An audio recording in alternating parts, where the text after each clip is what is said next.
So now what we're going to do, You got to push all the air out of that one? it's already out, system's wide open, Schrader valves are removed, so we're open to the environment. So go ahead and hook this back up to the low side. We're ready to do our flow check now. So before you did pressure, but now we got to make sure that we get nitrogen in and out of the system both directions. But we did the low side already though. Just pressure. Just pressure. We made sure it held pressure. Did your bubble checks? You didn't find any leaks? Mm-hmm. I assume? Okay. So now we're going to make sure that we can pass refrigerant both directions. Correct. So go ahead and crank that until you get about 75 psi. All right. All right. Now go ahead and open that hose, and you should have a nice steady flow coming out of that filter dryer. Good. Okay. So now turn off the hose there. We can leave the, yep, and disconnect it.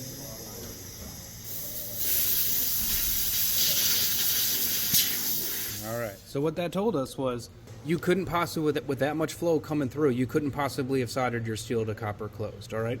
So we go through, we force the valve and the compressor to open, flood the entire system. You get a good flow coming out of here. So now let's take the hose and hook it up here. You can't go through the compressor. You can only go through the capillary tube in this direction, and we should have a really slow flow rate coming out of the low side. Checking the flow rate. Go ahead and open it up. There you go. Now put your finger on the end of that and hold it for 10 seconds.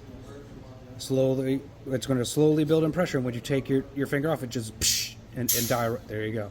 So you know the only way you can get that type of reaction is through the capillary tube, which isn't restricted. If it was restricted, you would have had nothing come through there. So we know we're good at this point. We know when we put refrigerant in here, it's going to flow. We don't have a restriction in the system. We did a leak check on it.